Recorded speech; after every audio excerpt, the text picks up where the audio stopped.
Country, by the grace of God, Chris Cagle, Kicks 105.5. A great morning to you. I'm Shawn Knight.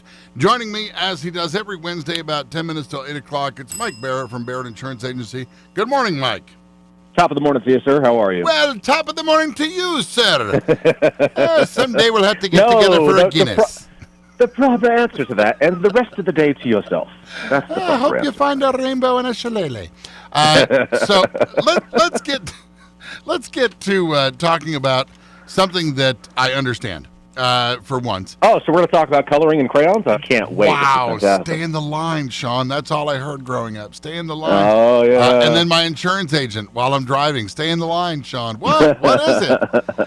We're actually going to talk about what has recently occurred with my own insurance with you. Okay. So my son turned 18. He moved out, and he got a place of his own, and he took my car. And then we said, you know what, statistically speaking, and this is not bad on him, he's going to hit something. And so I was like, you know what, I want him off of my policy. He's living on his own. He wants to be a man, although I still own the car, or the bank does. He wants to take care of the insurance part of things, and he wants to get, a little peace of mind by having renter's insurance. Now, the total savings for me getting him off of my insurance was like $6? No. What Let's was just it? say I'm expecting a nice Christmas gift from you this year. Oh, really? Yeah. So yeah. I understand that it significant. wasn't too much on me, but, just for the fact that he's no longer on my insurance, I'm not liable should something occur with him. Now, here's my question for you. What was the savings? You say it's more than just a couple bucks. I did really well? Couple rand. Really? Wow. Mm-hmm. How bad was he? You removed an 18-year-old with full coverage on a vehicle. That's significant, So how much lawn mowing is my son going to have to do in order to coffer up what's needed for insurance with you?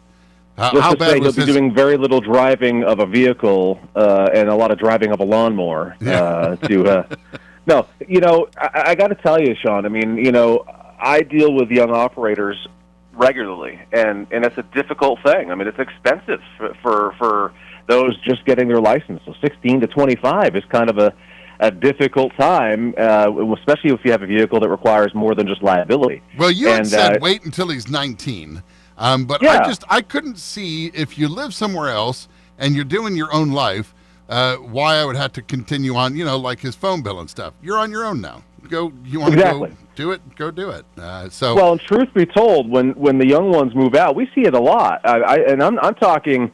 This can range in age, from the young 20s to 30s or 40s, where people are still on their parents' policies. And when you are no longer a member of the household, and you and your vehicle are elsewhere, and I don't care if you're just in an apartment down the street, you are elsewhere. You really shouldn't be on the same auto policy anymore. You really should be on your own. And the insurance company, if they were to discover that, would feel the same way. So my question is, because I still own the car, and I'm having to have a full coverage on it because the bank owns the car, does that somehow get into an equation if for some reason something occurred? Insurance would cover him because he has his own insurance, but would somehow anything get flicked back on me because I own the car? There's this little thing that's called additional insured. Okay. And when we wrote the policy, we were able to list you as additional insured so that you still have protected interest on that vehicle, even though it's being driven by your son elsewhere. I'm going to have Santa hand deliver that gift with a mask, of course. With a mask, of course. Oh my goodness! But your son did it right.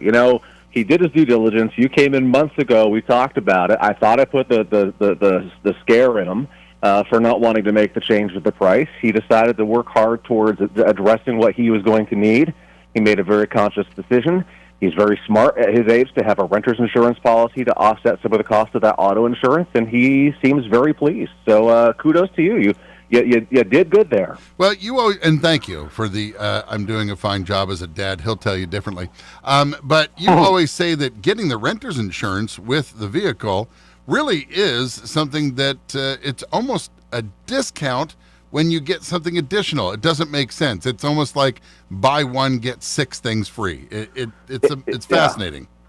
It is, and it's there are some companies that don't give as much of a credit when it's a renter's policy, but it's a credit nonetheless, and a credit that's worthwhile of having both the renters and the home. Is the thought about that? Is the thought about that they're going to get a little extra money for the renter's insurance, and odds are that nothing's going to occur with somebody renting, but a car, you have an actual chance of something really bad happening. The odds, they're playing the odds, right? Exactly. I mean, that's what insurance is in the grand scheme of things. We don't say it, but that's right. Actuarial science. That's what this is. It's statistics, it's likelihood, it's probabilities, and so yes, absolutely. I think that what you're saying is a very correct statement. So now, what if I'm an RCT person and I have a small apartment in St. Johnsbury?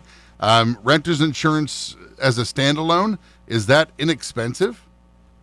Exactly. It's very inexpensive. It is very inexpensive. Let's use a ballpark of maybe, and I've said this before, unlike a homeowner's policy, you pick the limit of coverage. So let's say maybe you want $10,000 or $25,000 as a limit. What that is that's a maximum limit of what they would pay you to replace your stuff if it was lost in a covered loss. Right. You're looking at between, on the low end, I'd say $150. On the above average end, maybe $30,000 coverage. You're probably looking at just over $200 a year.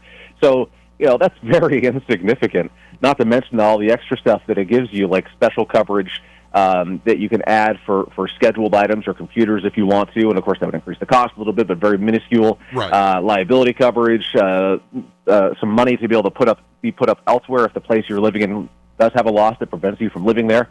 A lot of things can be protected for very little cost with a renter's policy. And you may not realize, just your clothes alone might be $1,000, $2,000. Whereas if you lost it in a fire, you're standing out there with the firemen in your underwear. You're like, oh man, now I got to go shopping. But this is something that would be, covered under, and that's grand. That way you don't have to deal with, oh man, I got to go ask mom for some money for some pants. So. Right. No GoFundMe required. No GoFundMe. Spaghetti dinner required. You should be able to recover. And one of the biggest things I find is people have a tendency to really undervalue their personal property. They go, oh, I don't have $10,000 worth of stuff.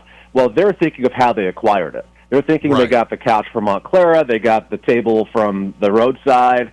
That's not how the insurance is going to help you recover. They're going to get you like, kind, and quality brand new. So they're getting replacement cost on your content. That's going to bring the value up significantly, and they're not going to go to a rummage sale to get you clothing. You're going to go and get your clothing where you would normally get it. Right. And, Clara, I don't need you. I'm going to IKEA, and as soon as the Gap has pants in my size, I'll shop there. All right.